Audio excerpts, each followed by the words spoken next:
ಈ ನಡುವೆ ಇನ್ನಷ್ಟು ಮಾಹಿತಿಗಳು ಇವರ ಕುಟುಂಬದ ಬಗ್ಗೆ ಈಗ ಲಭ್ಯವಾಗ್ತಾ ಇದೆ.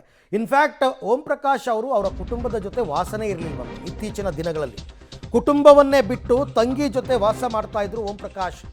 ಸರಿತಾ ಅಂತ ಅವರ ತಂಗಿ. ಮನೆಯಲ್ಲಿ ಪತ್ನಿಯ ಅತಿರೇಕದ ವರ್ತನೆಯಿಂದ ಬೇಸತ್ತಿದ್ರಂತೆ ಓಂ ಪ್ರಕಾಶ್ ಅವರು. ಹಾಗಾಗಿ ಪತ್ನಿಯಿಂದ ಬೇಸತ್ತು ಮನೆಯನ್ನು ತೊರೆದಿದ್ರು. ಆಮೇಲೆ ಎಲ್ಲರೂ ಕೂಡ ತುಂಬ ಒತ್ತಡ ಹಾಕಿದ ಮೇಲೆ, ಹೆಂಡತಿ ಮಗ ಎಲ್ಲ ಒತ್ತಡ ಹಾಕಿದ ಮೇಲೆ ಓಂ ಪ್ರಕಾಶ್ ಅವರು ವಾಪಸ್ ಬಂದಿದ್ದರು. 8 ತಿಂಗಳ ಹಿಂದೆನೇ ಬಂದಿದ್ರಂತೆ, ಮತ್ತೆ ಹೋಗಿದ್ರಂತೆ. ಈಗೇನೋ 2 ದಿವಸದ ಹಿಂದೆ ಮತ್ತೆ ವಾಪಸ್ ಕರ್ಕೊಂಡು ಬಂದಿದ್ರು ಅಂತ. ಆಮೇಲೇನೋ ನನಗೆ ಬೆಂಗಳೂರು ಸಹವಾಸನೇ ಬೇಡ, ಬೆಳಗಾವಿನಲ್ಲಿ ಒಂದು ಮನೆ ಇದೆ, ಅಲ್ಲಿ ಸೆಟ್ಲ್ ಆಗಿಬಿಡ್ತೀನಿ ಅಂತೆಲ್ಲ ಹೇಳ್ತಾ ಇದ್ರು ಅಂತ. ಅಲ್ಲಿಗೆ ಏನು ಅರ್ಥ ಅಂದರೆ ಅವರ ಕುಟುಂಬದಲ್ಲಿ ಎಲ್ಲವೂ ಸರಿ ಇರಲಿಲ್ಲ. ಕೇವಲ ಒಂದು ದಿನದ ಜಗಳದಲ್ಲಿ ಆವೇಶಕ್ಕೊಳಗಾಗಿ ಆಕೆ ಕೊಲೆಯನ್ನು ಮಾಡಿದ್ದಾರೆ ಅಂತ ಹೇಳಕ್ಕೆ ಬರಲ್ಲ. ಆಗಿಂದಾಗ್ಗೆ ಇವರ ಮನೆಯಲ್ಲಿ ಹಣಕಾಸಿನ ವಿಚಾರಕ್ಕೆ ಸಂಬಂಧಪಟ್ಟಂತೆ, ಆಸ್ತಿ ವಿಚಾರಕ್ಕೆ ಸಂಬಂಧಪಟ್ಟಂತೆ ಗಲಾಟೆಗಳು ಆಗ್ತಾ ಇತ್ತು. ತಂದೆ ಮಗ ಒಂದು ಕಡೆ, ತಾಯಿ ಮಗಳು ಒಂದು ಕಡೆ ಅನ್ನೋ ರೀತಿಯಲ್ಲಿ ಕುಟುಂಬ ಡಿವೈಡ್ ಆಗಿಬಿಟ್ಟಿತ್ತಂತೆ. ಹಾಗಾಗಿ ಈಗ ಇಷ್ಟೆಲ್ಲ ವಿಚಾರಗಳು, ಅವರ ತಂಗಿಯ ಮನೆಯಲ್ಲಿ ಅವರು ವಾಸ ಮಾಡ್ತಾ ಇದ್ರು ಅಂತಂದ್ಬಿಟ್ಟು, ಅಲ್ಲೇ ಇದ್ದಿದ್ರೆ ಅವರು ಬದುಕುತ್ತಾ ಇದ್ರೋ ಏನೋ ಗೊತ್ತಿಲ್ಲ. ಬಟ್ ಅಲ್ಲಿಂದ ವಾಪಸ್ ಅವರು ಯಾವಾಗ ಮನೆಗೆ ಬರ್ತಾರೆ, ಇಲ್ಲಿ ಜಗಳ ಶುರುವಾಗುತ್ತೆ. ಎಲ್ಲದಕ್ಕಿಂತ ಹೆಚ್ಚಾಗಿ ಆಕೆ ಮಾನಸಿಕ ಸ್ಥಿಮಿತವನ್ನು ಕಳ್ಕೊಂಡಿದ್ರು. ಈವನ್ ಅವ್ರ ಮಗಳು ಕೂಡ. ಅಂಥ ಸಂದರ್ಭಗಳಲ್ಲಿ ಯಾವ ತೀರ್ಮಾನಕ್ಕೆ ಬರ್ತಾರೋ ಅವರು ಅಂತ ಹೇಳೋಕ್ಕಾಗಲ್ಲ. ಮೈ ಮೇಲೆ ಪ್ರಜ್ಞೆನೇ ಇರಲ್ಲ ಕೆಲವರಿಗೆ ಅಂಥ ಸಂದರ್ಭದಲ್ಲಿ. ಇನ್ನು ನಿವೃತ್ತ IPS ಓಂ ಪ್ರಕಾಶ್ ಪುತ್ರಿಗೂ ಕೂಡ ಕಾಡ್ತಾ ಇತ್ತಂತೆ ಒಂಟಿತನ. ನೋಡಿ, ಅದು ಗೊತ್ತಾಗಿದೆ.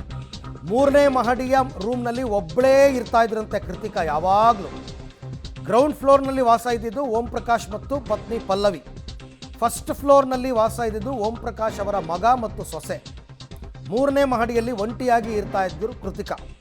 ಆಮೇಲೆ ರೂಮ್ ತುಂಬ ಗಲೀಜಂತೆ, ಎಲ್ಲ ಕಡೆ ಸಿಗರೇಟ್ ತುಂಡುಗಳು ಪತ್ತೆಯಂತೆ. ಕೃತಿಕಾ ಕೂಡ ಮಾನಸಿಕ ಆರೋಗ್ಯ ಸರಿ ಇರಲಿಲ್ಲ ಅಂತ ಶಂಕೆ ಅಲ್ಲ, ದೂರಲ್ಲೇ ಕೊಟ್ಟಿದ್ದಾರೆ ಅವರ ಪುತ್ರ ಕಾರ್ತಿಕೇಶ್ ಅವರು. ನನ್ನ ತಾಯಿ ಮತ್ತು ನನ್ನ ತಂಗಿ ಇಬ್ಬರಿಗೂ ಕೂಡ ಮಾನಸಿಕ ಸ್ಥಿಮಿತ ಇರಲಿಲ್ಲ, ಮಾನಸಿಕ ಅನಾರೋಗ್ಯದಿಂದ ಬಳಲ್ತಾ ಇದ್ದರು ಅವರು ಅಂತ ಅವರ ದೂರಲ್ಲಿ ಕೊಟ್ಟಿದ್ದಾರೆ.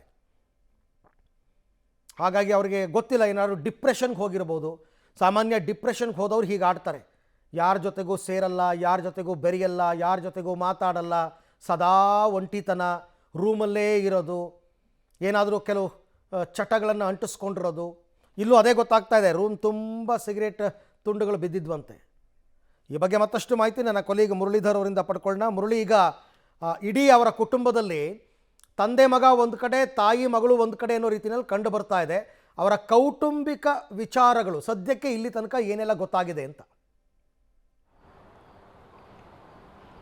ಅರವಿಂದ್, ಏನಂದರೆ ನಿನ್ನೆ ನಡೆದಂಥ ಭೀಕರ ಹತ್ಯೆ ಪ್ರಕರಣಕ್ಕೆ ಸಂಬಂಧಪಟ್ಟಂತೆ ಪೊಲೀಸರು ತನಿಖೆಯನ್ನು ಮಾಡ್ತಾ ಇದ್ದಾರೆ. ಪೊಲೀಸರ ತನಿಖೆಯಲ್ಲಿ ಮತ್ತು ಅವರ ತುಂಬ ಅತ್ಯಾಪ್ತರು ಯಾರ್ಯಾರಿದ್ರು ಅವರೆಲ್ಲರೂ ಕೂಡ ವಿಚಾರಣೆಗೊಳಪಡಿಸಿ ಅವರ ಬಳಿಯಲ್ಲಿ ಹೇಳಿಕೆಗಳನ್ನು ಪಡ್ಕೊಳ್ಳೋ ಸಂದರ್ಭದಲ್ಲಿ ಅವರ ಮನೆಯಲ್ಲಿ ಅಂತ ಆಗ್ತಾ ಇದ್ದಂಥ ಬೆಳವಣಿಗೆಗಳೇನಿತ್ತು ಆ ಬೆಳವಣಿಗೆಗಳ ಬಗ್ಗೆ ಸಂಪೂರ್ಣವಾಗಿ ಹೇಳಿರುವಂಥದ್ದು. ಅಂದರೆ ಅರವಿಂದ್, ಕಳೆದ 10-15 ವರ್ಷಗಳಿಂದನೂ ಕೂಡ ಅವರ ಪತ್ನಿಗೆ, ಅಂದರೆ ಓಂ ಪ್ರಕಾಶ್ ಅವರ ಪತ್ನಿ ಪಲ್ಲವಿ ಅವರಿಗೆ ಮಾನಸಿಕವಾಗಿ ಸ್ಥಿತಿಗತಿ ಸರಿ ಇರಲಿಲ್ಲ ಅಂಥೇಳಿ ಗೊತ್ತಿರುವಂಥ ವಿಚಾರ. ಯಾಕೆಂದರೆ ಸಾಕಷ್ಟು ಬಾರಿ ಸಾರ್ವಜನಿಕವಾಗಿ ಈ ರೀತಿಯಲ್ಲಿ ತನ್ನ ಪತಿಯ ವಿರುದ್ಧ ಬಹಿರಂಗವಾಗಿ ಹೇಳಿಕೆಗಳನ್ನು ಕೊಟ್ಟಿರುವಂಥದ್ದು ಮತ್ತು ಗಲಾಟೆಯನ್ನು ಮಾಡಿರುವಂಥದ್ದು ಇದೆಲ್ಲನೂ ಕೂಡ ನಾವು ನೋಡಿದ್ದೀವಿ. ಯಾಕೆಂದರೆ 2015-17ರ ಸಂದರ್ಭದಲ್ಲಿ ಅವರು ಸಿಟ್ಟಿಂಗ್ಗೆ DG ಆಗಿದ್ರು. ಆ ಸಂದರ್ಭದಲ್ಲಿ ಒಂದಷ್ಟು ನ್ಯೂಸ್ ಚಾನೆಲ್ಗಳಿಗೆ ಹೋಗಿ ಪತಿಯ ವಿರುದ್ಧ ದೂರು ಕೊಡುವಂಥ ಪ್ರಯತ್ನಗಳನ್ನು ಕೂಡ ಆಕೆ ಮಾಡಿರುವಂಥ ಘಟನಾವಳಿಗಳನ್ನು ನೋಡಿರುವಂಥದ್ದು. ಯಾಕೆಂದರೆ ಅವರಿಬ್ಬರ ನಡುವೆ ಕೌಟುಂಬಿಕ ಕಲಹ ಸಾಕಷ್ಟು ವರ್ಷಗಳಿಂದ ಇತ್ತು. ಜೊತೆಗೆ ಆಕೆಗೆ ಮಾನಸಿಕ ಸ್ಥಿತಿಗತಿ ಅಷ್ಟು ಸರಿ ಇಲ್ಲದೆ ಇರೋ ಹಿನ್ನೆಲೆಯಲ್ಲಿ ಪದೇ ಪತಿಯ ವಿರುದ್ಧ ಸಾಕಷ್ಟು ದೂರುಗಳನ್ನು ಆಕೆ ಹೇಳ್ತಾ ಇದ್ಲು. ಅದಾದ ನಂತರ ತನ್ನ ಮಗಳಿಗೂ ಕೂಡ, ಅಂದರೆ ಕೃತಿ ಏನಿದ್ದಾರೆ, ಕೃತಿಗೂ ಕೂಡ ಇದೇ ರೀತಿಯ ಸಮಸ್ಯೆಗಳಿತ್ತು ಅನ್ನೋದ್ರ ಬಗ್ಗೆ ಮಾಹಿತಿಗಳು ಸಿಗ್ತಾ ಇರೋಂಥದ್ದು. ಯಾಕಂದರೆ ಆಕೆ ದೆಹಲಿಯ ಒಂದು ಖಾಸಗಿ ಚಾನಲ್ನಲ್ಲಿ ಒಂದು ಕೆಲಸವನ್ನು ಮಾಡ್ತಾ ಇರ್ತಾರೆ. ಅದಾದ ನಂತರ ಬೆಂಗಳೂರಿಗೆ ಶಿಫ್ಟ್ ಆಗ್ತಾರೆ. ಬೆಂಗಳೂರಿಗೆ ಶಿಫ್ಟ್ ಆದ ಬಳಿಕ ಆಕೆ ಒಂಟಿತನದಿಂದ ತನ್ನ ಲೈಫನ್ನು ಲೀಡ್ ಮಾಡ್ತಾ ಇಲ್ಲೋ ಅನ್ನೋದ್ರ ಬಗ್ಗೆ ಮಾಹಿತಿಗಳು ಸಿಗ್ತಾ ಇರೋಂಥದ್ದು. ನೆನ್ನೆ ಪೊಲೀಸರು ಆಕೆಯನ್ನು ವಶಕ್ಕೆ ಪಡೆದುಕೊಂಡಂಥ ಸಂದರ್ಭದಲ್ಲಿ ತುಂಬ ದುರ್ವಾಸನೆಯಿಂದ ಆಕೆ ಕೂಡಿದ್ಲು, ಅಂದರೆ ಸ್ನಾನವೂ ಕೂಡ ಮಾಡದೇ ಇರುವಂಥ ಪರಿಸ್ಥಿತಿಯಲ್ಲಿ ಆಕೆ ಇದ್ಲು ಅನ್ನೋದ್ರ ಬಗ್ಗೆನೂ ಕೂಡ ಒಂದಷ್ಟು ಮಾಹಿತಿಗಳು ಬಹಿರಂಗ ಆಗ್ತಾ ಇರೋಂಥದ್ದು. ಅಂದರೆ ತಾಯಿ ಮತ್ತು ಮಗಳ ಸ್ಥಿತಿ ಆ ರೀತಿ ಇತ್ತು. ಆ ಹಿನ್ನೆಲೆಯಲ್ಲಿ ಮನೆಯಲ್ಲಿ ಯಾರೂ ಇಲ್ಲದೆ ಇರೋಂಥ ಸಂದರ್ಭದಲ್ಲಿ ಆತನನ್ನು ಅಂದರೆ ಓಂ ಪ್ರಕಾಶ್ ಅವರನ್ನು ಹೊಡೆದು ಹತ್ಯೆಯನ್ನು ಮಾಡಿರುವಂಥದ್ದು ಅನ್ನೋದ್ರ ಬಗ್ಗೆ ಕೂಡ ಮಾಹಿತಿಗಳು ಸಿಗ್ತಾ ಇದ್ದಾವೆ. ಒಟ್ಟಿನಲ್ಲಿ ಕೌಟುಂಬಿಕ ಕಲಹ, ಒಂದಷ್ಟು ಆಸ್ತಿ ಕಲಹ, ಜೊತೆಗೆ ನಾನು ಈಗಾಗಲೇ ಹೇಳಿದಂತೆ ಅವರ ಸರಿತಾ ಅಂದರೆ ಅವರ ತಂಗಿ ಓಂ ಪ್ರಕಾಶ್ ಅವರ ತಂಗಿ ಸರಿತಾ ಅವರ ಮನೆಯಲ್ಲಿ ವಾಸವಿದ್ರು ಕೂಡ ಅವರನ್ನು ಒತ್ತಾಯಪೂರ್ವಕವಾಗಿ ಬೆಂಗಳೂರಿಗೆ ಕರ್ಕೊಂಡು ಬಂದಿದ್ರು, ನಮ್ಮ ಜೊತೆಯಲ್ಲೇ ಇರಬೇಕು ಅಂತೇಳಿ ಒತ್ತಾಯವನ್ನು ಮಾಡ್ತಾ ಇದ್ರು. ಆ ಹಿನ್ನೆಲೆಯಲ್ಲಿ ಸ್ವಲ್ಪ ದಿನದ ಹಿಂದಷ್ಟೇ ಬಂದಂಥ ಓಂ ಪ್ರಕಾಶ್ ಅವರನ್ನ ಈ ರೀತಿಯಲ್ಲಿ ಬರ್ಬರವಾಗಿ ಹತ್ಯೆಯನ್ನು ಮಾಡಿರುವಂಥದ್ದು ಅನ್ನೋದ್ರ ಬಗ್ಗೆ ಈಗ ತನಿಖೆಯಲ್ಲಿ ಬಯಲಾಗ್ತಾ ಇರೋಂಥದ್ದು.